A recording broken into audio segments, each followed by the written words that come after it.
Hi, this is wake and you are watching my new channel. तो भाई चालू करते हैं, वापस से आते हैं अपनी सीरीज पे। तो सीरीज बन रही थी कौन सी आपकी, प्रिंसिपल ऑफ माइक्रो इकोनॉमिक्स 1 वाली, ठीक है। हाँ जी, तो डीयूएसओ के स्टूडेंट्स के लिए बनती जा रही है सीरीज, जो आपका एनईपी है उनके लिए, जो इकोनॉमिक पॉलिसी के हिसाब से जो बच्चे आए हैं उनके लिए। हाँ भाई, तो आप बीकॉम प्रोग्राम हो, चाहे आप ऑनर्स में हो, चाहे बीए प्रोग्राम वाले हो, आप ये सीरीज देख सकते हो। बस आपकी बुक होनी चाहिए प्रिंसिपल ऑफ माइक्रो इकोनॉमिक्स 1, ठीक है। हाँ जी, किसी को अगर मतलब नोट्स परचेज करने हैं तो आप इस नंबर पे कांटेक्ट करके नोट्स परचेज कर सकते हो। नंबर आपको दे रखा है 8059639586, ठीक है भाई। तो आज क्वेश्चन चालू करने भाई, क्वेश्चन पेपर चालू करने वाले, मतलब क्वेश्चन पेपर सॉल्व करने वाले हैं। जो क्वेश्चन पेपर है वो बहुत बड़ा है, तो डिस्क्रिप्शन के अंदर आपको लिंक मिल जाएगा, आप वहां से डाउनलोड कर सकते हो क्वेश्चन नंबर 1 के नाम से, या फिर क्वेश्चन पेपर के नाम से। मैं डिस्क्रिप्शन में लिंक डाल दूंगा, ठीक है। और अगर आप सीरीज देखना चाहते हो तो डिस्क्रिप्शन में लिंक मिला हुआ है पूरी प्लेलिस्ट का, प्लेलिस्ट में जाके सीरीज देख सकते हो। तो भाई क्वेश्चन पेपर तुमने डाउनलोड कर लिया होगा, शुरू करते हैं एक बार क्वेश्चन पेपर सॉल्व करना। तो क्वेश्चन पेपर में क्या रहा है भाई, यहाँ पे है आपके पास 4 section, A B C D 4 section है आपके पास, और चारों सेक्शनों में से कुछ कुछ क्वेश्चन करने हैं और कुछ कुछ क्वेश्चन आपको छोड़ने हैं, ठीक है। तो हम भी वैसे ही करेंगे, कुछ क्वेश्चन करेंगे और कुछ क्वेश्चन छोड़ देंगे, ठीक है। पढ़ के समझा दूंगा एक बार कौन से क्वेश्चन में क्या करना है, ठीक है भाई। तो सेक्शन नंबर 1 है, कह रहा है अटेम्प्ट एनी 2 क्वेश्चन, कोई 2 क्वेश्चन करने हैं सेक्शन ए के हिसाब से, समझ में आया भाई। हाँ जी, तो सेक्शन ए में हम करेंगे कितने, 2 क्वेश्चन। तो यहाँ पे 3 के आसपास क्वेश्चन दे रखे होंगे आपको, 3 में से कोई सा भी 2 क्वेश्चन करने हैं आपको, आप आराम से सॉल्व कर लोगे। पहला क्वेश्चन से चालू करते हैं, क्या रहा है, explain the effect of imposition of tax on the manufacturing या फिर manufacturers of drugs using demand supply diagram on the price and quantity traded of the legal, ठीक है, ड्रग्स मार्केट। कह रहा है जो ड्रग्स है हम वो बेच रहे हैं, हम क्या बेच रहे हैं, ड्रग्स, जो कि एक इलीगल है, इलीगल प्रोडक्ट है, और हम वो बेच रहे हैं मार्केट में। गवर्नमेंट ने उस पर क्या लगा दिया, टैक्स लगा दिया। तो इससे टैक्स लगाने की वजह से क्या मार्केट पे उस पर क्या इफेक्ट पड़ेगा, बस आपको ये बताना है, इतना सिंपल सा है, कोई दिक्कत तो नहीं। चलिए, अब गवर्नमेंट ने उस पर क्या लगा दिया है सॉरी, देखिए पहले तो आपको क्वेश्चन के अंदर ज्यादा कुछ है नहीं भाई, थ्योरी का क्वेश्चन है। सबसे पहले आप बताओगे कि डिमांड क्या होता है, क्योंकि डिमांड और सप्लाई दोनों की बात कर रहा है ना।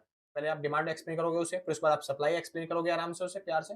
उसके बाद बताओगे आप इक्विलिब्रियम क्या होता है, ठीक है भाई। इक्विलिब्रियम एक ऐसी पोजीशन जहां पे डिमांड और सप्लाई एक दूसरे को इंटरसेक्ट करते हैं, और आप डायग्राम के थ्रू दिखा दोगे कि ये रहा डिमांड कर्व, ये रहा सप्लाई कर्व, जहां पे डिमांड कर्व और सप्लाई कर्व एक दूसरे को इंटरसेक्ट कर रहे हैं, उस पॉइंट को हम बोलेंगे क्या, इक्विलिब्रियम प्राइस। ये रहा इक्विलिब्रियम प्राइस, ये रही इक्विलिब्रियम क्वांटिटी हमारी, और ये रहा हमारा इक्विलिब्रियम, सिंपल इस तरीके से। अब वो कह रहा है कि गवर्नमेंट ने अगर उस चीज के प्राइस पे क्या बोलते हैं, मतलब टैक्स लगा दिया अगर गवर्नमेंट ने, तो इस चीज का टैक्स जो है गवर्नमेंट ने बढ़ा दिया, क्योंकि ये इलीगल प्रोडक्ट था, ठीक है। तो इससे क्या इफेक्ट पड़ेगा भाई, तो टैक्स बढ़ाने से क्या इफेक्ट पड़ेगा, टैक्स देखिए क्या होता है, टैक्स किस पे लगाया जाता है, सेलर पे, ताकि वो सेल ना कर पाए अच्छे तरीके से। तो इससे सप्लाई हमारी क्या हो जाएगी, कम हो जाएगी, और जब सप्लाई कम हो जाएगी भाई तो इफेक्ट क्या पड़ेगा, डिमांड और सप्लाई, ये रही सप्लाई और ये रही डिमांड। सप्लाई हमारी कम होने वाली है, तो सप्लाई राइट में जाएगी, शिफ्ट लेफ्ट में जाएगी, लेफ्ट में शिफ्ट होगी, तो ये रही सप्लाई, नई सप्लाई यहाँ पे बनेगी। इक्विलिब्रियम पॉइंट जो पहले यहाँ पे था, अब वो इक्विलिब्रियम पॉइंट यहाँ पे शिफ्ट हो जाएगा। हम ई से कहाँ पे, मतलब ई से हम कहाँ पे शिफ्ट हो गए, E1 पे चले गए। तो इससे प्राइस क्या हो जाएंगे, चीजों के बढ़ जाते हैं, और इससे सप्लाई क्वांटिटी सप्लाई क्या हो जाएगी, कम हो जाएगी, मतलब इक्विलिब्रियम क्वांटिटी क्या हो जाएगी, कम हो जाएगी। बस सीधा सा आपको समझाना था, और लास्ट में जो कंक्लूजन में आप बताना चाहते हो वो कंक्लूजन में एक्सप्लेन कर देना कि प्राइस बढ़ने की वजह से सप्लाई क्या हो गया, कम हो गई, और सप्लाई कम हो गई इस वजह से हमने आ रहा जो इक्विलिब्रियम प्राइस, मतलब इक्विलिब्रियम जो है वो ऊपर की ओर शिफ्ट हो गया। प्राइस जो था पी, वो पी से P1 हो गया, और क्यू से Q1 हो गई, नई क्वांटिटी, सिंपल। हाँ जी, इलीगल प्रोडक्ट की डिमांड क्या हो जाएगी मार्केट में, कम हो जाएगी, क्योंकि उस चीज के प्राइस क्या हो चुके हैं, बढ़ चुके हैं। आगे चलते हैं भाई, पहले क्वेश्चन का बी पार्ट। तो इस क्वेश्चन का बी पार्ट करना है, कह रहा है explain why the production possibility करो, मतलब पीपीसी इज बोट आउटवर्ड मतलब कॉनकेव टू ओरिजिन। तो पीपीसी कॉनकेव टू ओरिजिन क्यों होता है, वही एक्सप्लेन करना है। मैंने बताया था भाई, पीपीसी की आपको सबसे पहले डेफिनेशन लिखनी है, उसके बाद आप बताओगे कॉनकेव टू ओरिजिन क्यों होता है। कॉनकेव टू ओरिजिन मतलब पीपीसी ऐसा क्यों होता है, कॉनकेव।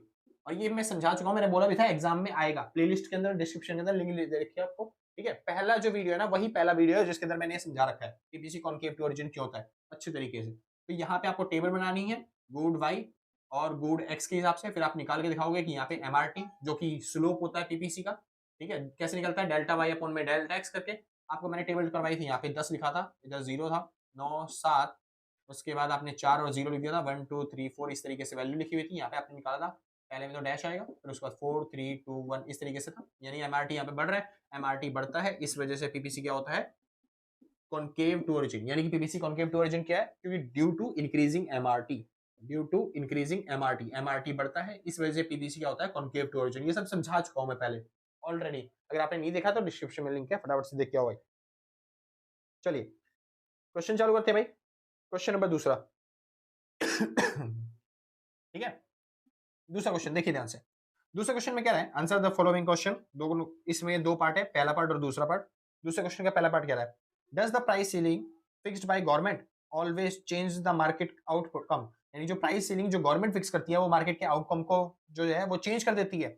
और give reason of your answer. हाँ जी, तो मार्केट के आउटकम को तो चेंज करती है, तभी तो गवर्नमेंट उसको फिक्स करती है ना प्राइस सीलिंग। तो बस प्राइस सीलिंग वाला टॉपिक है, आपको समझा चुका हूं मैं पहले भी। तो ये क्या करना है आपको, यहाँ पे आपको बताना है प्राइस सीलिंग होता क्या है। तो पहले आप लिखोगे प्राइस सीलिंग की डेफिनेशन। प्राइस सीलिंग क्या होता है, इट इज ए प्राइस, ये एक प्राइस होता है जो कि कौन फिक्स करती है, सॉरी ये फिक्स करती है गवर्नमेंट। एक प्राइस जो कि गवर्नमेंट के द्वारा फिक्स किया जाता है और ये हमेशा अबव द इक्विलिब्रियम प्राइस होता है। इक्विलिब्रियम प्राइस होता है हमेशा। प्राइस सीलिंग क्या है, एक ऐसा प्राइस जो कि गवर्नमेंट फिक्स करती है और ये हमेशा इक्विलिब्रियम प्राइस से ऊपर होता है। फॉर एग्जांपल के तौर पे बताता हूं, जैसे कि मान लो ये रहा डिमांड, ये रहा सप्लाई। एक किसान मार्केट में सामान बेचने जा रहा है और उसने डिमांड सप्लाई के हिसाब से देखा और प्राइस जो फिक्स किया गया मार्केट के द्वारा इक्विलिब्रियम पे, वो प्राइस था 5 रुपए।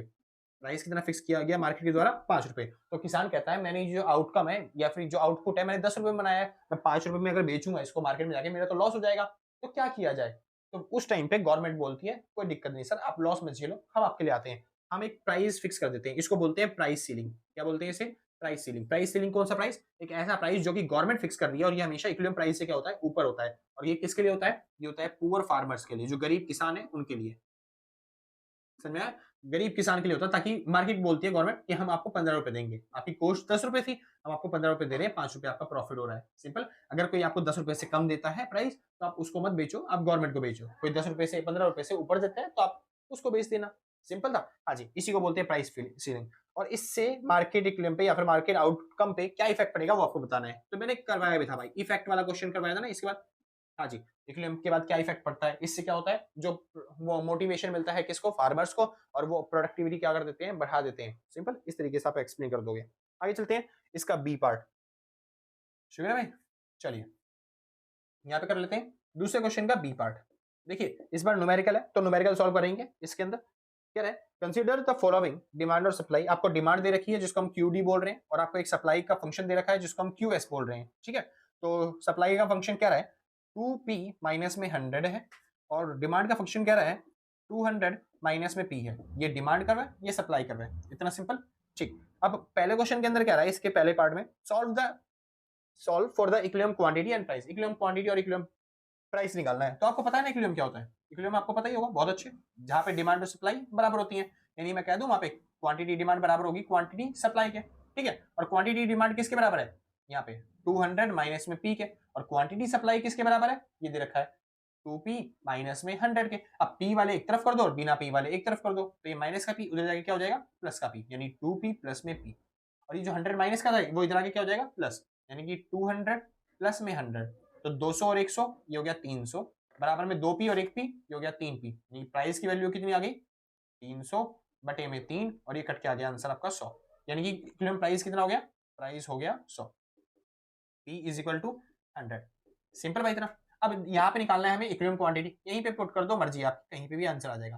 तो मैं क्वांटिटी सप्लाई में पुट कर देता हूँ, 2p माइनस में 100 था, और हमने इक्विलिब्रियम प्राइस निकाला अभी 100, यानी कि 2 मल्टीप्लाई में 100 माइनस में 100, तो ये हो गया 200 माइनस में 100, और ये आपका आंसर आ गया 100। तो इक्विलिब्रियम क्वांटिटी कितनी आ गई, हाँ जी, इक्विलिब्रियम क्वांटिटी आ गई आपकी 100 और इक्विलिब्रियम प्राइस आ गया आपका 100। तो प्राइस भी 100 है और इक्विलिब्रियम क्वांटिटी भी क्या है, 100, दोनों 100 है। ठीक है भाई, चलो करते हैं। अब इसी का दूसरा पार्ट क्या रहा है, सुपोज। क्या कौन सा पोज भाई, सुपोज। तो सुपोज करो, सोचो एक बार कि गवर्नमेंट ने लगा दिया टैक्स, टैक्स की वजह से जिसके प्राइस जो थे वो 15 रुपए बढ़ गए, चीजों के प्राइस क्या हो गए, 15 रुपए बढ़ गए। तो इससे जो हमारा क्वांटिटी डिमांड है क्यूडी है, इससे क्या इफेक्ट पड़ा, ये हो गया 200 माइनस में p प्लस में 15। समझ में, इससे क्या इफेक्ट पड़ा, जो हमारा क्वांटिटी डिमांड है वो चेंज हो गया, और वो क्या हो गया, 200 माइनस में p प्लस में 15, ये क्वांटिटी डिमांड हो गया। कह रहा है calculate the revenue of the government, जो कि उन्होंने कमाया, गवर्नमेंट ने जितना भी रेवेन्यू कमाया है वो बता दो। अब देखो गवर्नमेंट रेवेन्यू कैसे कमाएगी, जो भी क्वांटिटी सप्लाई करी जाएंगी, गवर्नमेंट की रेवेन्यू कैसे बनेगी, रेवेन्यू कैसे बनता है, रेवेन्यू का फॉर्मूला क्वांटिटी मल्टीप्लाई में प्राइस होता है ना भाई, रेवेन्यू का फॉर्मूला याद है ना। ठीक है, तो गवर्नमेंट ने कैसे कमाएगी पैसा, जितनी भी क्वांटिटी बेची है उससे गवर्नमेंट की इनकम को मल्टीप्लाई करना है। यानी कि गवर्नमेंट जो कमा रही है वो 15 रुपए तो कमा रही है हर एक चीज पे, टैक्स कितना है, 15 रुपए। अब बस क्वांटिटी निकाल के मल्टीप्लाई करना है। क्यों? और इस बार आपको क्वांटिटी डिमांड ये वाली रखनी है, इस बार ये वाली क्वांटिटी डिमांड नहीं रखनी, क्वांटिटी सप्लाई तो यही रहेगी, बस खाली क्वांटिटी डिमांड को ये वाला रखेंगे।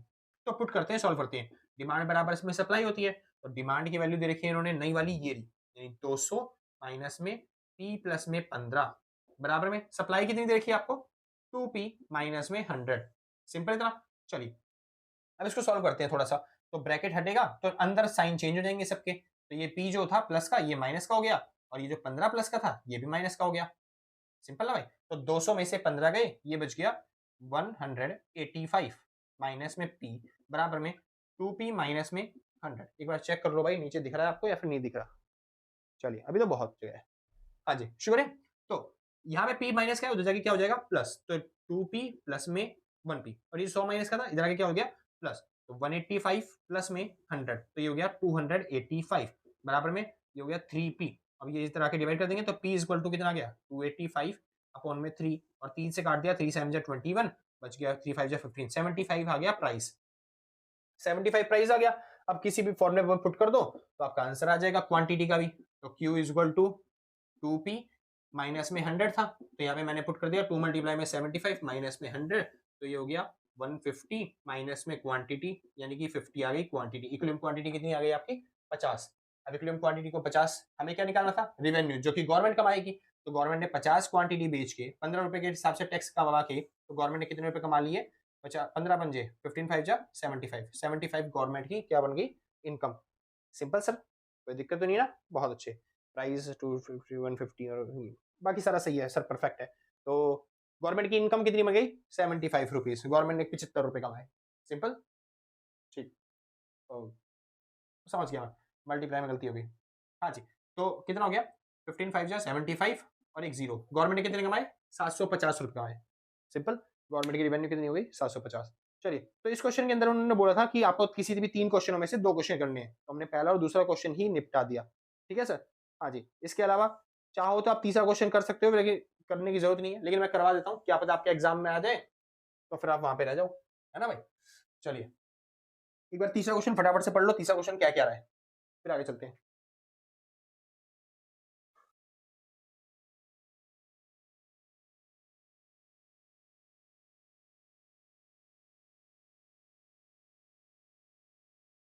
करें भाई तीसरा क्वेश्चन?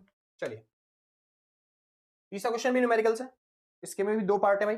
तो पहला पार्ट ही पढ़ते हैं पहले। न्यूमेरिकल का पहला पार्ट क्या करा है, कैलकुलेट क्रॉस इलास्टिसिटी। आपको क्या निकालना है क्रॉस इलास्टिसिटी, तो आपको ईडी निकालना है। ईडी का फॉर्मूला पता है ना, डेल्टा क्यू अपॉन में डेल्टा पी मल्टीप्लाई में पी अपॉन में क्यू। बस यहाँ पे अगर क्वांटिटी अगर आप एक्स की ले रहे हो तो जो प्राइस है वो किसका होना चाहिए वाई का होना चाहिए, बस ये सिंपल सा फॉर्मूला है। तो क्या रहा है, जेल पेन का प्राइस जो था वो चेंज हो गया, और वो पी से कितना हो गया 5 से हो गया 2 रुपए। अच्छा नीचे टेबल दे रखी है अलग से, तो एक बार टेबल देख लेते हैं भाई, जो भी टेबल बनी हुई है उस हिसाब से सॉल्व करेंगे। तो टेबल क्या बनी हुई है देखिए, टेबल क्या रहा है जेल पेन, जेल पेन ठीक है, और ये दे रखा है इनिशियल प्राइस, और ये दे रखा है आपको नया प्राइस, मतलब एक है P0 और एक है आपके लिए P1। ठीक है, और एक दे रखा है Q0 और एक दे रखा है आपको Q1। अच्छा किस चीज का Q0 और Q1 है, तो ये है बॉल पेन और ये है रिफिल का इंक। ठीक है भाई, चलिए। तो जेल पेन का प्राइस पहले 5 रुपए, अब 2 रुपए हो गया, 5 रुपए से 2 रुपए हो गया। क्वांटिटी क्या हो गई, पहले 10 रुपए थी, अब 10 क्वांटिटी अब 8 हो गई, और इसकी क्वांटिटी पहले 10 थी और अब 12 हो गई। चलो करते हैं क्या रहा है क्वेश्चन के अंदर, पढ़ते हैं एक बार क्या रहा है। पहली चीज आपको निकालनी है जेल पेन और बॉल पेन की इलास्टिसिटी। तो जेल पेन और बॉल पेन की इलास्टिसिटी, तो ये जेल पेन और ये बॉल पेन, इन दोनों की इलास्टिसिटी निकालनी है। मतलब केवल हमारा काला खाली काम है पहली वाली का लाइन का। तो पहली वाली लाइन को सॉल्व करते हैं सर। ईडी का फॉर्मूला डेल्टा क्यू, यानी क्वांटिटी में चेंज, क्वांटिटी पहले 10 की थी अब कितने की हो गई 8, यानी चेंज कितने का आया, चेंज आया 2 का, तो ऊपर लिख देंगे 2। डेल्टा पी, डेल्टा पी मतलब प्राइस में चेंज, तो पहले प्राइस था 5 रुपए हो गया 2 रुपए, कितने का चेंज हुआ 3 का, बहुत अच्छे परफेक्ट।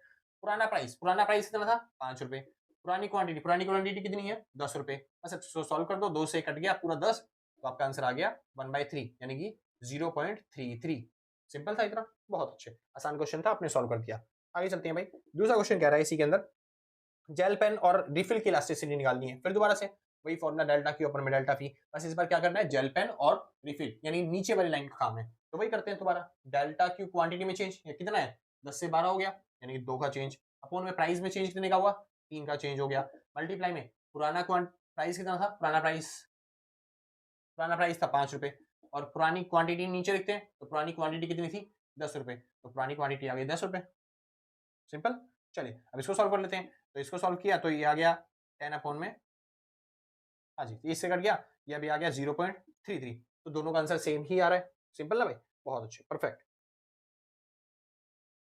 दोनों का आंसर सेम हो गया। अच्छा, अब इसके बाद देख लेते हैं भाई दोनों में कैसे गुड्स थे, जैसे जेल पेन और बॉल पेन, जेल पेन और बॉल पेन कैसे गुड्स है, ये है कौन से गुड्स, अच्छा दो तरह के गुड्स होते हैं ना, एक सब्स्टिट्यूट और एक होते हैं कॉम्प्लीमेंट्री, कॉम्प्लीमेंट्री जो एक साथ यूज करे जाते हैं, सब्स्टिट्यूट जो एक दूसरे की जगह पे यूज किए जाते हैं, तो अगर मैं जेल पेन ले चुका हूं तो बॉल पेन तो लूंगा नहीं, तो ये बन गया हमारे लिए सब्स्टिट्यूट गुड्स, और सब्स्टिट्यूट गुड्स में कैसा रिलेशन होता है, नेगेटिव रिलेशन, तो इसका जो रिलेशन है वो रहेगा कैसा, नेगेटिव रिलेशन, तो इसका क्या माइनस लगा देना, यहाँ पे पॉजिटिव रिलेशन होता है किसमें, कॉम्प्लीमेंट्री गुड्स में, तो जेल पेन और रिफिल जो होती है वो कैसे रिलेशन वाली होती है, कॉम्प्लीमेंट्री गुड्स की तरह, यानी पॉजिटिव रिलेशन वाली, तो यहाँ पे प्लस लगा देना, बस आपका क्वेश्चन खत्म हो जाएगा, सिंपल क्वेश्चन था भाई, बहुत आसान क्वेश्चन था।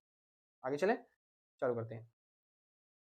हाँ जी, इसका बी वाला पार्ट देखते हैं एक बार, तो इसका बी वाला पार्ट क्या रहा है, ए पार्ट हो गया थर्ड का, क्या रहा है, it is observe that the exciting मतलब existing equilibrium demand is highly inelastic, जो एग्जिस्टिंग इनिशियल जो है डिमांड वो हाईली इनइलास्टिक है, इनइलास्टिक मतलब क्वांटिटी में चेंज नहीं हो रहा, तो ये आपका डिमांड कर्व, ठीक है, यहाँ पे प्राइस शो करते हैं, यहाँ पे क्वांटिटी शो करते हैं, तो ये इन इलास्टिक जब क्वांटिटी मतलब डिमांड में बिल्कुल भी चेंज हो ना रहो, if the buyer have to pay tax, inelastic while the supply curve is highly elastic, supply curve elastic है हाईली, तो ये रहा सप्लाई कर्व, ठीक है भाई, यहाँ पे प्राइस और यहाँ पे क्वांटिटी, ठीक है, उसके बाद कह रहा है if the buyer have to pay the tax of the T of rupees T for each unit they buy, वो will bear the higher burden of tax, buyer और सेलर, यानी कि अगर बायर को जो है वो टैक्स भरना पड़े, अगर बायर को टैक्स भरना पड़े तो उसका बर्डन किसके ऊपर पड़ेगा, बायर के ऊपर या फिर सप्लायर के ऊपर, देखिए यहाँ पे जो डिमांड है, डिमांड में चेंज तो हो नहीं रहा, डिमांड तो उतनी रखी जा रही है, सप्लाई में चेंज करा जा सकता है ना, तो अगर टैक्स बढ़ जाता है, अगर टैक्स क्या कर दिया जाता है, बढ़ा दिया जाता है, तो चीजों के प्राइस बढ़ जाएंगे, तो सप्लायर तो उसकी सप्लाई बढ़ा सकता है, घटा सकता है, तो सप्लायर के हिसाब से तो फ्री ऑफ कॉस्ट, मतलब कि वो कुछ भी कर सकता है, उसकी मर्जी है, तो उस पर बर्डन नहीं पड़ने वाला। यहाँ पे डिमांड जो वाले जो है नेसेसरी गुड्स की तरह है, एक तरीके से नेसेसरी गुड्स आपको उतनी ही क्वांटिटी लेनी पड़ेगी, क्योंकि डिमांड में चेंज नहीं हो रहा, ये पूरी तरीके से क्या है, इन इलास्टिक है ना, तो ये इन इलास्टिक है, इस वजह से डिमांड में चेंज नहीं हो रहा, तो अगर प्राइस बढ़ भी जाए चाहे प्राइस घट भी जाए, क्वांटिटी में क्या चेंज होगा, नहीं होगा, तो इस वजह से सारा का सारा बर्डन किस पे पड़ेगा, जो डिमांड करता है, यानी कि बायर पे, तो इसका बर्डन किस पे पड़ने वाला है, बायर पे पड़ने वाला है, सिंपल सर, बहुत सिंपल क्वेश्चन था, आप आराम से कर दोगे सॉल्व। आगे चलते हैं, हाँ भाई अब आता है section B, section B solve कर लें, चलिए 3 क्वेश्चन हो चुके हैं भाई, चौथा क्वेश्चन करना चालू करते हैं।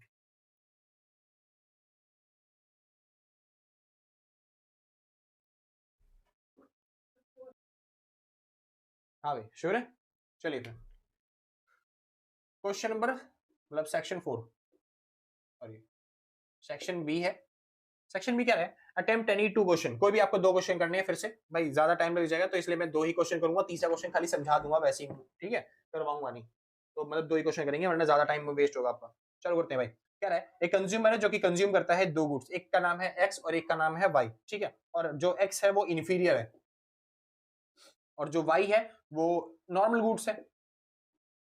अच्छा, इनकी प्रॉपर्टी आपको याद होगा, इन्फीरियर गुड्स अगर इसके प्राइस बढ़ते हैं तो फिर इसकी डिमांड भी क्या हो जाती है, बढ़ जाती है, लेकिन जो नॉर्मल गुड्स होते हैं अगर इनके प्राइस बढ़ते हैं तो फिर इनमें डिमांड क्या हो जाती है, कम हो जाती है, सिंपल सर, इनमें नेगेटिव रिलेशन होता है, प्राइस इफेक्ट नेगेटिव होता है और इनका प्राइस इफेक्ट क्या होता है, पॉजिटिव होता है। आप इतना पढ़ चुके हो, मैं डिस्क्रिप्शन के अंदर दे दूंगा, आप कर चुके हो, मतलब डिमांड चैप्टर है ना भाई, वही वाला चैप्टर है पूरा पूरा ये। चलिए क्या है, suppose the price of good X rises, good X के प्राइस क्या हो जाते हैं, बढ़ जाते हैं, ठीक है, what would be the effect of change in consumption of good Y, Y पे क्या इफेक्ट पड़ेगा, सोचिए अगर एक्स के प्राइस बढ़ गए, एक सेकंड भाई, इन्फीरियर गुड्स है ना, तो इन्फीरियर गुड्स है तो फिर इसका तो कोई रिलेशन बनता ही नहीं नॉर्मल गुड्स के साथ, अच्छा चलो चलो ठीक, अगर इसके प्राइस बढ़ जाते हैं तो हम इसकी क्वांटिटी क्या कर देंगे, बढ़ा देंगे, और जब इसकी क्वांटिटी बढ़ा दें तो क्या नॉर्मल कोई गुड्स खाएगा, नहीं, तो वही तो सिंपल बात है, इसकी क्वांटिटी क्या हो जाएगी, कम हो जाएगी, तो आप बताना ये रहा डिमांड कर्व, ठीक है, और इसकी डिमांड की क्वांटिटी मतलब डिमांड क्या हो जाएगी, कम हो जाएगी, डिमांड कर्व क्या हो जाएगा, लेफ्ट वर्ड शिफ्ट हो जाएगा, क्यू से कहाँ पे आ जाएगा, Q1 पे आ जाएगा, यानी हम ए पॉइंट से कहाँ पे आ गए, बी पॉइंट पर, और इसको बोलते हैं डिक्रीज इन डिमांड। और ऐसा क्यों हुआ, क्योंकि प्राइस जो है उसके इन इस गुड्स के किसके, एक्स के बढ़ गए, एक्स कौन सी गुड्स होती है सर, जिसका मतलब डिमांड कर्व जैसे बनता है, कैसा पॉजिटिव वाला, ये डिमांड कर्व है इसका। इन्फीरियर गुड्स का डिमांड कर्व वैसे ही बनता है, इनमें पॉजिटिव रिलेशन होता है ना प्राइस और उसके साथ, इस वजह से जैसे इसके प्राइस बढ़े इसकी क्वांटिटी में क्या हो गया, चेंज हो गया और क्वांटिटी बढ़ गई, तो ये गुड एक्स था और यहाँ पे प्राइस। समझ में ये क्या होता है, इन्फीरियर गुड्स है, ये नॉर्मल गुड्स है, तो ये दोनों डायग्राम बन गए। सिंपल सा, आप सॉल्व कर दोगे आराम से। तो ये ए पार्ट हो गया, आगे चलते हैं बी पार्ट पे। तो बी पार्ट क्या कहता है, पढ़िए एक बार देखिए ध्यान से। कह रहा है explain what would be the shape of indifference curve when marginal rate of substitution between two goods is zero.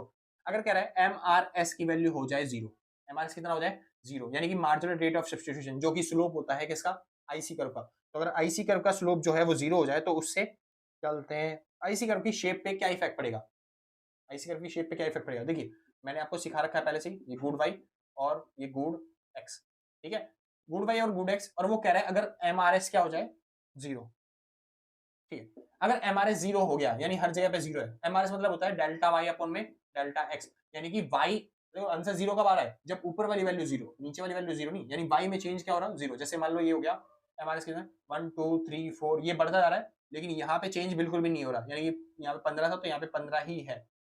समझ में आया? इस तरीके से, वैसे तो ऐसा होता नहीं, लेकिन अगर जीरो हुआ तो फिर एमआरएस की शेप कैसे बनेगी, बस इसको टेबल को देख के आराम से बना दो, आराम से शेप। जैसे कि मान लेते हैं यहाँ पे था गुड वाई और यहाँ पे क्या है गुड एक्स, यहाँ पे 1 2 3 4 इस तरीके से बन जाएगा। मान लो 15 यहाँ पे हो गया तो वाई हमेशा 15 रहना है और उसको बढ़ाते जाओ, तो बस ये बन गया आईसी कर्व हमारा। मतलब कि जो एक्स है वो बढ़ता जा रहा है और जो उस पर चेंज कोई इफेक्ट पड़ नहीं रहा, तो ये जो बनेगा वो कैसा बनेगा, फ्लैटर। आईसी कर्व कैसा बनेगा, फ्लैटर। तो मैं अगर एमआरएस की वैल्यू जीरो हुई तो, वरना एमआरएस की वैल्यू जीरो नहीं होती भाई, एमआरएस जो होता है वो लगातार क्या होता है, तो डिक्रीज हो रहा होता है, तो एमआरएस डिक्रीज हो रहा था, इस वजह से आईसी कर्व की शेप ऐसी होती है। तो पहले आप आईसी कर्व की डेफिनेशन दोगे और ये कंसेप्ट समझाओगे, फिर कंक्लूजन के तौर पर बता देना सब चीज। सिंपल था, बहुत अच्छे भाई। आगे चलते हैं, क्वेश्चन नंबर हो गया भाई चौथा, पांचवा क्वेश्चन करते हैं फिर से भाई। पांचवा क्वेश्चन जो है ना वो आईसी कर्व वाला ही है। तो कह रहा है using the indifference curve analysis explain the labour leisure मतलब लेबर लेसर और कलते consumption choice of individual when the wage price. भाई ये वाला क्वेश्चन तुम्हारे हिसाब से मुश्किल पड़ जाएगा, ठीक है। और कंज्यूमर स्पेंड, या फिर ये वाला करवाऊं या फिर अगला करवाऊं, दोनों में से कोई से करवाना है ना। अगला क्वेश्चन कर ले होते हैं भाई, थोड़ा न्यूमेरिकल वाला पार्ट है, या तो तुम कर लोगे आराम से, है ना भाई, इसका और वाला पार्ट तुम हो जाएगा। अगला वाला न्यूमेरिकल है भाई, पांचवा क्वेश्चन मतलब छठा क्वेश्चन जो है न्यूमेरिकल है, वही वाला कर लेते हैं, ठीक है। छठा क्वेश्चन देखिए भाई, पढ़िए एक बार फटाफट से, छठा क्वेश्चन क्या कह रहा है। अरे पढ़ लो, तुम पढ़ नहीं रहे, मैं बता रहा हूँ पेपर में तभी तुम्हारी दिक्कत बैठ जाएगी। हाँ जी जल्दी से पढ़िए फटाफट से। छठा क्वेश्चन कह रहा है नवीन नाम का बंदा है जो कि कॉलेज का स्टूडेंट है, जिसको मिलते हैं हफ्ते में कितने रुपए, 600 रुपए खर्च करने के लिए। तो उसकी इनकम कितनी है, एक तरीके से मान लेते हैं 600 रुपए, ठीक है। चलते हैं whenever he goes to watch a movie, जब भी वो मूवी देखने जाता है, ही ऑलवेज बाय 2 बर्गर, हमेशा क्या लेता है वो 2 बर्गर लेता है, ठीक है भाई। अच्छा जी, तो कह रहा है प्राइस ऑफ द बर्गर, वो कितने है बर्गर का प्राइस है, मतलब कि प्राइस दे रखा है आपको इसका बर्गर का कितना 50, और वो कितनी क्वांटिटी ले रहा है, क्वांटिटी ले रहा है वो 2 बर्गर की। चलिए आगे चलते हैं। और क्या कहा गया, price of the movie ticket वो 100 है, तो मूवी टिकट, तो इसका प्राइस कितना है, इसका प्राइस है 100, और वो कितनी टिकट लेगा, अपने लिए तो एक ही टिकट लेगा, ठीक है। आंसर द फॉलोइंग क्वेश्चन, आपको आंसर देना है फॉलोइंग क्वेश्चन का। तो पहला कह रहा है डॉट द मतलब कॉन्स्टेंट, आपको चलते हैं वो बनाना है, क्या बनाना है, कुछ तो बनाना है। हाँ जी, आपको कांस्टेंट बनाना है, मतलब कि एक डायग्राम बनाना है जो कि बजट लाइन का शो करता है, बजट लाइन के हिसाब से, ठीक है भाई। तो बना देते हैं फटाफट से, कोई दिक्कत नहीं है। तो इसके हिसाब से बजट लाइन के हिसाब से क्या बनेगा भाई डायग्राम, ये रहा बजट लाइन, जिसको हम क्या बोलते हैं, प्राइस लाइन। बिल्कुल सेम ऐसे ही बनने वाला है नॉर्मल, क्योंकि आप बड़े हो चुके हो तो यहाँ पे आपको क्वांटिटी मतलब नंबर लिखने की जरूरत नहीं है, नंबर बिना लिखे आप डायग्राम बना सकते हो। अगर आप नंबर लिख के बनाना चाहते हो तो फिर आपको वैल्यू सपोज करनी पड़ेगी और चलते हैं बहुत सारी चीजें करनी पड़ेंगी, इतना बड़ा क्वेश्चन नहीं है आपके पास, ठीक है, इतना बड़ा टाइम नहीं है ये वाला। चलिए करते हैं। दूसरा कह रहा है फाइंड द रेट एट विच, अच्छा बजट लाइन वही प्राइस लाइन बोलती है, बचाओ उसको, ठीक है। Find the rate at which burger can be traded for the movie ticket, वो रेट बताओ जिस रेट पे हम एक क्या बोलते हैं बर्गर को ट्रेड कर सकते हैं मूवी टिकट के लिए। तो भाई वो रेट कौन सा है, यानी मूवी टिकट 100 रुपए की है और बर्गर कितने का, 50 रुपए का, तो 2 बर्गर की जगह हम एक मूवी टिकट ले सकते हैं। तो रेशियो क्या बन गया, 2:1 का रेशियो, खत्म भाई क्वेश्चन, ठीक है। ऑप्शन सी देखते हैं एक बार, क्या है draw through indifference curve, चलते हैं Naveen showing his the preference of the burger and the movie ticket, मतलब आपको कुछ इंडिफरेंस कर्व बनाने हैं जो कि शो कर पाए कि प्रेफरेंस क्या है नवीन की बर्गर और मूवी टिकट के हिसाब से। तो बस कुछ नहीं, ये रहा बजट लाइन और ये रहा प्रेफरेंस और ये रहा प्रेफरेंस और ये रहा आईसी का, ये रहा IC1, ये रहा IC2 और ये रहा IC3। और आपको बताना है इक्विलिब्रियम जो पहुंचेगा वो यहाँ पे पहुंचेगा, ये आपका इक्विलिब्रियम रहेगा, क्योंकि यहाँ पे वो उसका बजट लाइन जो है वो पहुंच ही नहीं पा रहा, तो इस वजह से वो इक्विलिब्रियम पहुंच नहीं पाएगा। हाँ मेरे को पता है higher the IC higher will be satisfaction, तो जितना ऊपर आईसी कर्व होगा उतना ज्यादा सेटिस्फेक्शन मिलेगा, लेकिन ये जो बजट लाइन है वहां तक पहुंच ही नहीं पा रही, तो इस वजह से इक्विलिब्रियम पॉइंट ये वाला पहुंचेगा। और नीचे वाले में तो सेटिस्फेक्शन है ही नहीं, क्योंकि उससे ऊपर जब हमें मिल रहा है IC2 प्रोवाइड कर रहा है सेटिस्फेक्शन, तो वहां पे पहुंचेंगे। ठीक है, क्वेश्चन सी हो गया। ऑप्शन ऑप्शन डी करते हैं भाई। डी ऑप्शन क्या कहता है, find the equilibrium consumption of the burger. आपको बताना है इक्विलिब्रियम कंजम्पशन बर्गर का, और क्या कहते हैं, and the movie of the Naveen when the spend is entirely income. जब वो अपनी पूरी इनकम खर्च कर दे तो फिर वो इक्विलिब्रियम बताना है कि इक्विलिब्रियम कहां पे होगा, जहां पे वो अपनी मूवी और उस पर खर्च करे पैसा। तो पता है आपको इक्विलिब्रियम पॉइंट कौन सा होता है? इक्विलिब्रियम पॉइंट वो पॉइंट होता है जहां पे MRS बराबर होता है किसके, मार्जिनल रेट ऑफ सब्स्टिट्यूशन बराबर होता है किसके, PX अपॉन में PY के। MRS मतलब वही डेल्टा Y अपॉन में डेल्टा X बराबर होगा किसके, यानी कि PX अपॉन में PY के। चलिए इसको पॉइंट को बोलते हैं हम इक्विलिब्रियम पॉइंट।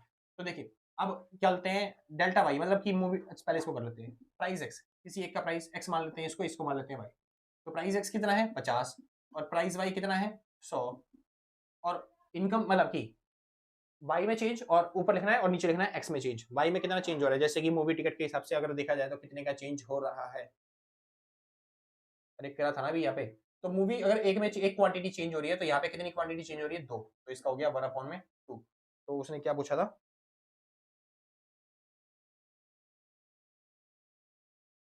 हाँ जी, एक ऐसे इक्विलिब्रियम बताना है, मतलब इक्विलिब्रियम पॉइंट बताना है जहाँ पे हम अपना चलते ट्रेड जो है सक्सेसफुल कर पाए। तो सक्सेसफुल ट्रेड के लिए भाई चलते 1/2 एक तरीके से बराबर ही आ रहा है। एक सेकंड, हाँ भाई शुक्र है। चलिए तो दोनों का जो रेशियो है वो बराबर आ रहा है, मतलब कट के 1/2 ही आ रहा है, मतलब दोनों की वैल्यू जो है वो एक तरीके से ही है, मतलब कि जो रेशियो बना था वो इसी तरीके से मेरा था, मतलब क्वांटिटी बर्गर की 2 रहेगी और इसका बर्गर क्या क्या रहेगा 1। तो इस हिसाब से अब इक्विलिब्रियम चेक करते हैं, इक्विलिब्रियम पे कितनी क्वांटिटी वो कौन सी खरीदेगा उस हिसाब से। ठीक है, तो y is equal to PX QX plus में PY QY होता है, और y मतलब क्या होता है, हाँ जी y मतलब होता है इनकम, जो कि 600 रुपए दे रखी है, प्राइस दे रखा है x का कितना, x का प्राइस 2 कितना 50 रुपए, मल्टीप्लाई में इसका जो है वो 2x मान लेते हैं, क्योंकि जो क्वांटिटी है वो दुगनी रहता है, इससे इससे ठीक x से। तो पी वाई दे रखा है आपको 100 रुपए और यहाँ पे हो गया x। चलिए जी सॉल्व कर देते हैं 20 बार। तो ये हो गया 250x, यानी कि ये हो गया 100x प्लस में 100x, तो 100x और 100x कितना हो गया 200x। ठीक है, चलिए और यहाँ पे हो गया 600, तो 600 को 200 से डिवाइड कर दिया, मतलब x इक्वल टू 3, यानी 3 मूवी टिकट, और क्या बोलते हैं, मतलब x की वैल्यू कितनी आ गई 3, तो x की वैल्यू हो गई 3, मतलब कि मूवी टिकट कितनी 3, और मतलब 3 बार वो मूवी देख सकता है और उसी के साथ साथ 6 बर्गर खा सकता है, क्योंकि ये 2x था ना, मतलब वो 6 बर्गर खा सकता है। सिंपल भाई, ना ना ना ना ना गलत हो गया थोड़ा सा, दोबारा करते हैं। हाँ जी, ना ना ना सही था भाई, वही वाला सही था, क्योंकि क्वांटिटी वही था ना, मेरे को लगा कि भाई डबल ले चुके हैं, नहीं उतना ही है। तो अगर वो 6 बर्गर खाएगा और 3 मूवी टिकट खरीदेगा, तो फिर आपकी जो पूरी पूरी पैसे उसकी इनकम है वो सारी सारी कंज्यूम हो जाएगी, और इक्विलिब्रियम पॉइंट के लिए क्या हो जाएगा वही 6 और 3। आप बैक करके आराम से नोट कर सकते हो उसे। ठीक है भाई, क्योंकि अब दोबारा लिखने में दिक्कत हो जाएगी ना फिर। ठीक है, ई वाला पॉइंट, ई वाला पॉइंट क्या है, suppose he gate A scholarship of 200 रुपए, अब उसको स्कॉलरशिप मिल गई है 200 रुपए की। How would Naveen consume the burger and the movie ticket he spend in entire income. जब वो अपनी सारी इनकम खर्च करता है तो फिर उस पे इक्विलिब्रियम प्राइस कैसा होगा भाई निकालना है। तो y is equal to PX QX plus में PY QY, और इस बार क्या करना है, इनकम खींच के बस 800 रखना है, और यहाँ पे हो जाएगा क्वांटिटी 50 प्राइस, और क्वांटिटी कितनी है दोगुनी है मूवी टिकट की 2x, यानी कि और प्राइस कितना है उसका 100, और यहाँ पे केवल x माना जाएगा, तो ये हो गया x, ये हो गया 100x, 100x जमा में 100x, और यहाँ पे आ गया 200x। ठीक है, और 200 को डिवाइड कर देंगे तरह, तो 800 बटे में 200 बराबर में x की वैल्यू, तो ये 200 से कट गया 4, यानी कि कितनी मूवी देख पाएगा बेचारा 4, और बर्गर कितने खा पाएगा 4 मल्टीप्लाई में 2, यानी कितना हो गया 8, 8 बर्गर खाएगा और ये 2 खाएगा, तभी के लिए में पहुंचेगा स्कॉलरशिप 200 रुपए मिलने के बाद। आगे चलते हैं, क्या है एफ वाला पॉइंट, कह रहा है continuing with the part D, D के साथ कंटिन्यू करते हुए, डी को आंसर कितना आया था 6 और 3 है ना। चलिए डी के साथ कंटिन्यू करते हुए सपोज करो जो प्राइस है बर्गर के वो गिर गए 20 रुपए से, प्राइस बर्गर के गिर गए, व्हाट वुड बी द नवीन मतलब कंजम्पशन बर्गर को, ठीक है प्राइस जो है 20 रुपए से गिर गया, तो इससे क्या बनेगा y is equal to PX QX plus में PY QY। चलिए अब इनकम कितनी थी हमारी 600 रुपए, और जो प्राइस है बर्गर की गिर चुके हैं 20 रुपए से, तो अब वो कितने रुपए प्राइस बचा हुआ 30 रुपए बचा हुआ। चलिए और क्वांटिटी वाई की वही दुगनी थी 2x मान लेते हैं, प्लस में वाई कितना था, 100 रुपये था अभी भी इन मूवी का टिकट का रेट, और ये एक्स मान लेते हैं। चलिए जी, तो इसको सॉल्व कर देंगे तो 3 टू जा हो गया 6, यानी कि 60x प्लस में 100x, और ये हो गया 160x बराबर में 600, और x से डिवाइड कर देंगे मतलब 600 बटे में 160, तो आपका आ जाएगा जितनी वो मूवी टिकट देख सकता है उसमें, ठीक है, x की वैल्यू। ठीक है भाई, चलिए अब कर दोगे आराम से, x का आ जाएगा और उसको 2 से मल्टीप्लाई कर देना, तो फिर आपका जाएगा कितने बर्गर वो खा पाएगा। चलिए क्वेश्चन हो गया सॉल्व। हाँ जी, तो यहाँ पे 2 हो चुके हैं। अब आते हैं सेक्शन नंबर सी पे। सेक्शन सी देखते हैं एक बार। हाँ भाई श्योर है, चलिए जी आते हैं भाई सेक्शन सी पे। सेक्शन सी में देखिए सर, क्वेश्चन नंबर 7वां। क्वेश्चन नंबर 7वां कह रहा है भाई, इसमें भी कह रहा है एनी क्या बोलते हैं अटेम्प्ट एनी 2 क्वेश्चन, तो 2 क्वेश्चन करने हैं भाई, 2 ही क्वेश्चन करेंगे, 7वां 8वां 9वां में से कोई से 2 करने पड़ेंगे 3 क्वेश्चनों में से, ठीक है। तो 7वां देखते हैं क्या कह रहा है। 7वें का पहला, consider a firm producing 100 units of good Y, मतलब मान लो कि कोई भी है जो प्रोडक्शन कर रही है, कितने यूनिट का, 100 यूनिट्स का प्रोडक्शन हो रहा है, ठीक है, गुड वाई, ठीक है, कोई भी प्रोडक्शन है वो 100 यूनिट्स का प्रोडक्शन कर रही है गुड वाई का, यूजिंग द इनपुट क्या बोलते हैं, using the input labour and quantity, हाँ जी एल और के का यूज करके। उसके बाद suppose the price of increases capital, capital के प्राइस इंक्रीज हो गए, इलस्ट्रेट द क्या बोलते हैं change in least cost combination of K and L using the isoquant और आइसो क्वांट, सिंपल तो है, बताया तो रखा भाई आइसो कॉस्ट और आइसो क्वांट वाला, तो ये होती है आइसो कॉस्ट आपकी, ठीक है, और इसको बोलते हैं आइसो क्वांट, ये आपका इक्विलिब्रियम पॉइंट होता है। तो हर कोई चाहता है कहाँ पे रहना, इक्विलिब्रियम पे रहना। अब फिलहाल इक्विलिब्रियम तो मिल नहीं रहा, अच्छा आइसो क्वांट ये भी हो सकता है, ये भी आइसो क्वांट है, ठीक है, इसके ऊपर मतलब जैसे आईसी कर्व वाला था ना, सेम ऐसे ही आइसो क्वांट। चलिए तो कह रहा है अगर क्या हो जाए, अगर कैपिटल जो, अच्छा यहाँ पे शो करते हैं कैपिटल, एक सेकंड में,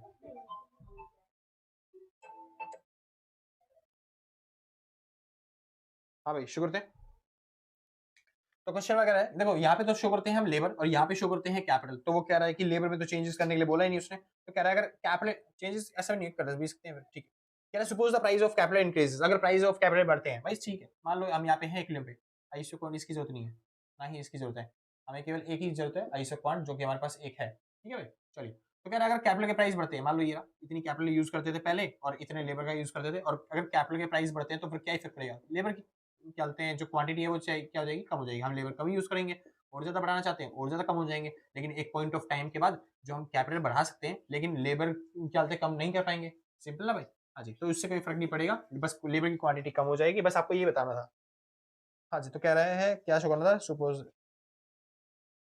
कंसीडर द, ठीक है भाई, illustrate the changes in at least combination of, मतलब कॉम्बिनेशन में क्या चेंज होगा वो बताना है आपको, ठीक है भाई। तो कॉम्बिनेशन में चेंज क्या होगा, अगर एक ही चीज का प्रोडक्शन बढ़ाते जाते हैं तो दूसरी चीज का प्रोडक्शन क्या होता जाएगा, घटता जाएगा, बस इतना कर दोगे आपका हो जाएगा। ऐसे क्वांट की डेफिनेशन दे देना, एक कॉस्ट की डेफिनेशन दे देना, कंक्लूजन में समझा देना ये वाला टॉपिक, ठीक है भाई। उसके बाद कह रहा है difference between the economic profit and the economic मतलब अकाउंटिंग प्रॉफिट, इकोनॉमिक प्रॉफिट और अकाउंटिंग प्रॉफिट में डिफरेंस बताना है, ये बता चुका हूँ भाई लास्ट जो वीडियो थी उसके अंदर, इकोनॉमिक प्रॉफिट और अकाउंटिंग प्रॉफिट, ठीक है, तो आपको डिस्क्रिप्शन में मिल जाएगा, आराम से देख लेना डिस्क्रिप्शन में, वो डिफरेंस दे रखा है आपको, विच इज क्या बोलते हैं विच इज हायर, जो कोई भी कौन सा हायर होता है वो बताना है, तो भाई इकोनॉमिक प्रॉफिट ज्यादा हायर होता है, और क्यों हायर होता है वो दे रखा है आपको, ठीक है, calculate economic profit and accounting profit of the firm, और क्या बोलते हैं रेवेन्यू 1 लाख रुपए दे दिया और सारी कॉस्ट के ये सब करवा चुका मैंने व्हीकल, ठीक है, कर लोगे आप आराम से। क्वेश्चन नंबर दे रखा है 8वां, 8वां क्वेश्चन देखते हैं एक बार, कह रहा है what is the relation between return in मतलब रिटर्न टू स्केल और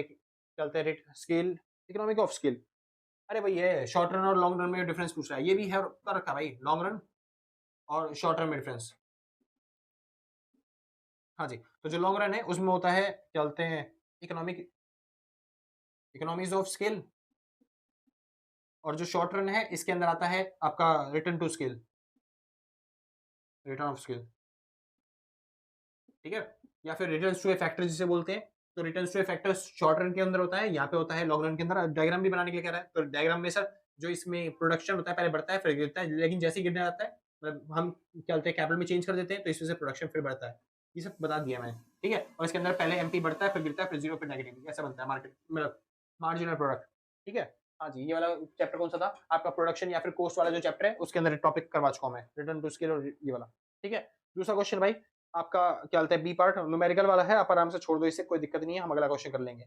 तो भाई ये आपका हो गया कौन सा, 8वां क्वेश्चन। नोवा, यार पीडीएफ भी उल्टी सीधी लगी हुई है। 9वां क्वेश्चन लास्ट में भाई, बिल्कुल पीडीएफ में। ठीक है, तो आप देख लेना, ऊपर नीचे दे रखा है आपको सब चीज। तो पीडीएफ में लास्ट में दे रखा है, कंसीडर ए परफेक्ट, मतलब कंसीडर ए कंपीटिटिव फर्म और प्रोड्यूसिंग गुड एक्स, कोई गुड्स एक्स से बना रही है, कंपीटिटिव फर्म है।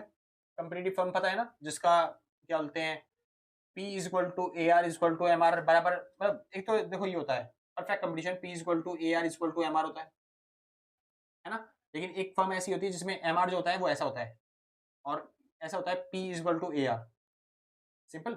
चलिए, अच्छा अगर वो मोनोपोली वाली होती तब तो और ज्यादा वो होता फ्लैटर, मतलब कि P is equal to A R होता और ये होता है एम आर, इस तरीके से। लेकिन वो थोड़ी कंपटीटिव फर्म है, इसलिए मैंने थोड़ा फ्लैटर बनाया है, यानी कि ये फ्लैटर होता है बाकी लोगों की तुलना में। ठीक है, ज्यादा स्टीपर नहीं होता। तो क्या रहा, टेबल आपको बनानी है, कैलकुलेट द टीवीएफ और क्या था टोटल वेरिएबल कॉस्ट, एएफसी और एवीसी और एसी और एमसी, ये सब कैलकुलेट करना है क्या। ठीक, कोई बात नहीं, कर लेंगे अभी। If the market price of the good X of pen is 40, अगर मार्केट प्राइस क्या हो पेन का 40 हो। चलिए भाई, टेबल बनाने के लिए कह रहा है, एक बार टेबल बना लेते हैं। ठीक है, बहुत सिंपल है, बनाते हैं टेबल। देखिए मेरे को पता है भाई राइटिंग थोड़ी गंदी हो रही है, क्योंकि जल्दी जल्दी करना है, क्योंकि आपका एग्जाम आ रहा है और पूरा पेपर भी इतना बड़ा है। हाँ जी, तो क्वांटिटी, क्वांटिटी कितनी कह रहा है, 0 1 2 3 4 5 6, 6 से। ठीक है, टोटल कॉस्ट, टोटल कॉस्ट कितनी दे रखी है, पहले दे रखी है 80, फिर दे रखी है आपको 100, 110, उसके बाद 132, 160, उसके बाद 210 और उसके बाद 270। आपको और क्या दे रखा था, आपको दे रखा था प्राइस, है ना। चलिए, प्राइस दे रखा था आपको, जो भी वो क्वांटिटी बेचता है, एक्स जो बेचता है उसका पेन का प्राइस है कितनी, 40। तो प्राइस जो होते हैं वो क्या होते रहते हैं, गिरते रहते हैं, मार्केट ऑफ। ठीक है, कंपटीटिव फर्म है, कंपटीटिव फर्म में प्राइस फिक्स रहते हैं भाई, तो प्राइस यहाँ पे क्या रहेंगे, फिक्स, हम फिक्स मान के चलेंगे। तो यहाँ पे प्राइस 40, तो यहाँ पे क्या रहेंगे हमेशा 40। ठीक है, 40 40 40 और 40। ठीक है, तो इसमें जो डायग्राम है कंपटीटिव फर्म का, हम ये मान के चल रहे हैं, कौन सा, ये वाला, P is equal to A R is equal to M R, perfect competition वाला जो था ना, वो वाला perfect competition, perfect competition market. चलिए, हो गया। अब हमें क्या क्या निकालने के लग रहा है, तो पहले चीज तो वो क्या रहा है, निकालिए TFC, total fixed cost. Total fixed cost बताया था भाई, जीरो लेवल पे जो टोटल कॉस्ट 80 है, तो ये तो फिक्स्ड कॉस्ट भी कितनी रहेगी, 80, क्योंकि जब हमने प्रोडक्शन किया ही नहीं तो वेरिएबल कॉस्ट आई नहीं, वेरिएबल कॉस्ट नहीं आई तो फिक्स्ड कॉस्ट ही क्या बन जाती है, वेरिएबल कॉस्ट बन जाती है। तो ये फिक्स्ड कॉस्ट 80 है, तो ये हमेशा क्या रहेगी, 80 ही रहेगी, मतलब 80 80 हट जाए, आप लिख दोगे आराम से 80 80। ठीक है भाई, ये आ गई हमारी। उसके बाद हमें क्या निकालने के लिए कह रहा है, हमें निकालना है टोटल वेरिएबल कॉस्ट। अब देखो टोटल कॉस्ट कैसे निकलता है, इन दोनों जोड़ के, वेरिएबल कॉस्ट और फिक्स्ड कॉस्ट को जोड़ के आता है हमारा टोटल कॉस्ट। तो 80 कैसे आएगा, इन दोनों जोड़ के, तो 80 है, ये 0 हो गया। ठीक है भाई, हाँ जी, तो ये 80 है, मतलब इसमें से घटा दो, 100 में से 80 गए 20, 110 में से 80 गए 30, 132 में से 80 गए तो ये बच गया 52 52, 160 में से 80 गए, ये हो गया 80, 210 में से 80 गए तो बच गए 130, और 270 में से 80 गए 190, खत्म भाई। इसके बाद क्या निकालने के लिए कह रहा है, इसके बाद कह रहा है एएफसी निकालने के लिए। तो एएफसी का फॉर्मूला होता है सर टीएफसी अपॉन में क्यू। तो ये दे रखा आपको टीएफसी, ये दी रखी क्वांटिटी, आप डिवाइड कर देना, जैसे 80 अपॉन में 0 इन्फिनिटी, 80 अपॉन में 1 80, 80 अपॉन में 2 40, इस तरीके से आप डिवाइड कर लोगे, हो जाएगा। उसके बाद आपको कह रहा है निकालने के लिए एबीसी निकालने के लिए, एवरेज वेरिएबल कॉस्ट। इसका फॉर्मूला क्या होता है, टीवीसी अपॉन में क्यू। तो ये दे रखा आपको टीवीसी और ये दे रखा आपको क्यू, सेम ऐसे निकालना है डिवाइड करके। उसके बाद आपको कह रहा है एसी निकालने के लिए, एसी का फॉर्मूला सर टीसी अपॉन में क्यू होता है। तो ये रहा टीसी और ये रहा क्यू, दोनों डिवाइड कर देना, आपका हो जाएगा। या फिर इसका एक और फॉर्मूला होता है एसी का, क्या, एवीसी प्लस में एएफसी। तो जब आप इन दोनों निकाल लोगे तो आप इन दोनों जोड़ के भी यहाँ पे लिख सकते हो, एसी की जगह पे, सेम आंसर आएगा, रिपोर्ट अच्छी मिलेगी। उसके बाद कह रहा है मार्जिनल कॉस्ट। मार्जिनल कॉस्ट कैसे निकलता है, ये निकलता है सर टीसी एन माइनस में टीसी एन माइनस 1, यानी कि आप इसमें से घटाते जाओ, जैसे 100 में से 20, 100 में से 80 गए 20, और उसके बाद 110 में से 100 गया 10, 132 में से 110 गया 22, उसके बाद 160 में से 132 गया, इस तरीके से हटा देना 28, तो आपका मार्जिनल कॉस्ट आ जाएगा। खत्म क्वेश्चन भाई, बहुत सिंपल क्वेश्चन था। Explain what should the produce, अच्छा मार्केट प्राइस अगर 40 है तो what should be the producer producing any quantity, producer कितनी क्वांटिटी प्रोड्यूस करेगा वो आपको बताना है, मतलब इक्विलिब्रियम पे ही बताना है कि इक्विलिब्रियम कहाँ पे मिलेगा। तो आपको पता है इक्विलिब्रियम क्या होता है, इक्विलिब्रियम एक ऐसी पोजीशन होती है जहां पे मार्जिनल कॉस्ट बराबर होता है, इक्विलिब्रियम याद है ना, एमसी बराबर होता है एमआर के, और जो एमसी है वो क्या होना चाहिए, बढ़ता हुआ भी होना चाहिए। तो हम एक बार निकाल ही लेते हैं पूरा। तो 160 में से 32 गया 28 आ गया, एक 210 में से 60 गया तो ये हो गया 50, उसके बाद 70 में से गया तो ये गया 60। चलिए अब सॉल्व करते हैं। अब हमें निकालना है एम आर। एम आर कैसे निकलता है आपको पता है, तो मैंने P equal to A R equal to M R होता है, तो यही हो गया 40, हमारा क्या बन गया एम आर। तो ये हो गया 40 40 40 40 40 40 और ये भी 40। हाँ जी, एमसी और एमआर बराबर होना चाहिए और एमसी बढ़ता होना चाहिए। तो देखिए एमसी एमआर बराबर कहाँ पे है, तो इस जगह पे तो है नहीं, लगभग इस जगह पे है, मतलब इन दोनों के बीच में। तो हमारा जो इक्विलिब्रियम बनेगा वो इन दोनों के बीच में बनने वाला है। क्या यहाँ पे एमसी बढ़ता हुआ है, हाँ जी एमसी बढ़ता हुआ है, तो इक्विलिब्रियम जो बनेगा वो चौथी और पांचवी क्वांटिटी के बीच में बनेगा। तो इसमें तो कुछ बराबर दे नहीं रखा, तो मैं मान के चलूंगा कि पांचवी क्वांटिटी में हमारा इक्विलिब्रियम बनेगा। तो इक्विलिब्रियम क्वांटिटी कितनी रहेगी 5। सिंपल सर, बहुत सिंपल क्वेश्चन था, आप आराम से कर दोगे। खत्म, 9वां क्वेश्चन हो गया। इसके बाद करते हैं 10वां क्वेश्चन। 10वां क्वेश्चन देखिए, थोड़ा सा ऊपर दे रखा है पेज पे, सेक्शन डी में। तो ये आपका सेक्शन डी। सेक्शन डी पे क्या कह रहा है, under what condition will A firm shut down the temporary. एक फर्म टेम्परेरी कब बंद होती है, मैंने आपको बताया था ब्रेक इवन पॉइंट, और एक मैंने बताया था आपको shut down point. Break even point कौन सा होता है, एक ऐसा पॉइंट जहां पे एसी बराबर होता है किसके, सॉरी एसी बराबर होता है किसके, ए आर के, और शटडाउन पॉइंट होता है जहां पे एबीसी बराबर होता है किसके, ए आर के। तो यहाँ पे अगर एसी बराबर है किसके, ए आर के, ये ए आर, ये एबीसी, एबीसी और ये एसी। तो जब एसी बराबर होता है ना ए आर के, इस पॉइंट पे हमारी फॉर्म क्या होगी, ब्रेक इवन पॉइंट आएगा। शटडाउन पॉइंट कौन सा है, ये रहा एसी, ये रहा एबीसी, और जब ये वाला पॉइंट आएगा ना, ये वाला इस पॉइंट पे, तब ये वाला पॉइंट होगा हमारे लिए कौन सा, ब्रेक इवन, मतलब shutdown point, shut down point. ठीक है भाई, तो एक ऐसा पॉइंट जहां पे ए आर बराबर होता है एबीसी के, इसको बोलते हैं हमारे लिए शट डाउन पॉइंट। इस पॉइंट पे फर्म क्या होगी, टेम्परेरी अपना प्रोडक्शन जो है वो बंद कर देगी। ठीक है, आपको ये वाला पॉइंट समझाना है बस, और कुछ नहीं करना। ठीक है भाई, 10वां हो गया। आगे चलते हैं भाई 11वें क्वेश्चन पे। सेक्शन डी में कोई 3 क्वेश्चन करने हैं भाई, तो 3 ही क्वेश्चन करेंगे, 10वां 11वां 12वां 13वें, ये 4 क्वेश्चन में से कोई सा 3 करने हैं। 10वां हो गया, 11वां देखते हैं। 11वां क्वेश्चन है ऊपर की तरफ है भाई, पेज नंबर 16 पे। ठीक है, क्या रहा है 11वां question, explain why the short run equilibrium of the perfectly competitive firm है, उसका short run equilibrium price equal to marginal cost, जो price equal to marginal cost होता है, ये एक्सप्लेन करना है। ठीक है, और क्या बोलते हैं, while the long run equilibrium is price equal to marginal cost as well as AC. और जो लॉन्ग रन होता है P is equal to M C is equal to A C होता है। ये हाँ भाई सॉरी उसके लिए। ठीक है भाई, तो शुरू करते हैं। हाँ ठीक है, काट दूंगा। शुरू है भाई, चलिए। हाँ जी, तो आपको पता है P इज इक्वल टू, देखो ये तो था हमारा कौन सा, एम आर, मार्जिनल रेट, मतलब कि मार्जिनल रेवेन्यू जिसे हम बोलते हैं, और यही हमारा P बराबर होता है, और यही हमारा बराबर होता है ए आर के, परफेक्ट कंपटीशन मार्केट के अंदर, और इसको हम बोलते हैं मार्जिनल कोस्ट। तो मैंने बोला शॉर्ट रन के अंदर जो मार्जिनल कोस्ट है वो इक्विलिब्रियम कहाँ पे गेन करेगा, इस जगह पे, मैं जहाँ पे P is equal to M C होता है, पता है ना आपको, P इज इक्वल टू मतलब M R is equal to M C. अभी तो बताया भाई इक्विलिब्रियम पॉइंट कौन सा होता है, जहाँ पे एमसी बराबर होता है एमआर के, तो एमसी हमारा बराबर कहाँ पे है, इस पॉइंट के अंदर, और यहाँ पे एमसी बढ़ता हुआ भी है, तो ये हो गया हमारा इक्विलिब्रियम। ठीक है, हाँ बस ठीक है। और कह रहा है लॉन्ग रन के अंदर क्या होगा, वो तीनों बराबर देखा जाएगा भाई। लॉन्ग रन में बिल्कुल मैंने बताया था, जो क्या बोलते हैं, ये होता है एमआर, मतलब जो एसी होता है वो छोटे छोटे एमसी से बनके बनता है। ये अगर मान लो ये रहा एमसी, ये रहा एमसी, ये रहा एमसी, तो एमसी का जो मिनिमम पॉइंट होता है ना, उस पॉइंट को जोड़ जोड़ के क्या बनाया जाता है, एसी बनाया जाता है। शॉर्ट रन के जो मार्जिनल कोस्ट होते हैं उनको जोड़ जोड़ के क्या बनाया जाता है, एसी बनाया जाता है। तो एसी जो होता है वो उन सबको काटते हुए जाता है, मार्जिनल कोस्ट को काटते हुए जाता है।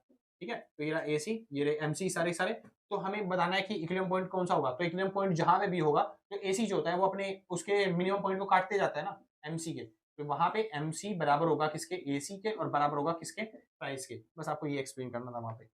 ठीक है भाई, कर दोगे आप आराम से। क्वेश्चन नंबर 12, क्वेश्चन नंबर 12 में कह रहा है why do average and marginal revenue curve in A firm competitive market horizontal. मतलब कि आपको बताना है कि ऐसा क्यों होता है, P is equal to A R is equal to M R क्यों होता है। मैंने यहाँ आराम से एक्सप्लेन कर रखा है, आप आराम से जाके प्लेलिस्ट में वीडियो देख सकते हो। P is equal to A R is equal to M R क्यों होता है परफेक्ट कंपटीशन मार्केट के अंदर। ठीक है भाई, हाँ जी, डिस्क्रिप्शन में मिल जाएगा, जाओ चेक करो। लास्ट क्वेश्चन भाई, why do firm enter in the industry when they know that the long run economic profit will be zero. जब, अच्छा ये क्वेश्चन कह रहा है कि जो कंपनी है उनको पता है परफेक्ट कंपटीशन के अंदर जो आपका प्रॉफिट है वो पहले बढ़ता है फिर उसके बाद गिरता है, मतलब आगे जाके जीरो होने वाला है। लॉन्ग रन के अंदर आपका प्रॉफिट जो होने वाला है वो क्या होने वाला है, जीरो होने वाला है। तो फिर भी कंपनियां एंटर क्यों करती हैं? कंपनियां फिर भी एंटर क्यों करती है? जब उनको पता है कि लॉन्ग रन में जाके उनका प्रॉफिट जीरो ही होने वाला है, तो वो शॉर्ट टर्म के अंदर आती है। जब वो प्रॉफिट गेन कर लेती है, उसके बाद उनका प्रोडक्शन क्या होने वाला है? जीरो होने वाला होता है। Simple sir. हाँ जी, तो आप आराम से एक्सप्लेन कर दोगे इस टॉपिक को, बहुत आसान क्वेश्चन है। ठीक है, डिस्क्रिप्शन में मैंने सॉल्व करवा रखा है ये चीज़। ठीक है, दोबारा बताने का मन नहीं कर रहा, थक गया मैं।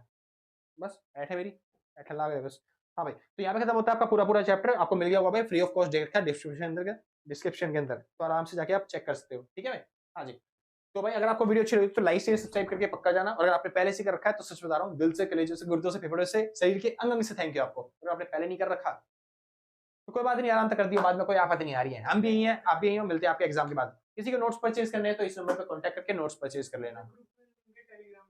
हाँ भाई, अगर आपको चेक करना हो तो ग्रुप के अंदर लिंक है टेलीग्राम वगैरह के। ठीक है भाई, बता रहे हैं यहाँ पे, तो आप डिस्क्रिप्शन में भी है, तो आप जाके चेकआउट कर सकते हो।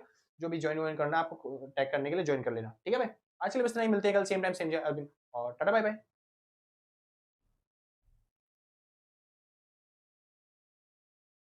इसके बाद क्या होता है, बच्चे लीड लगा के सुनते हैं ना।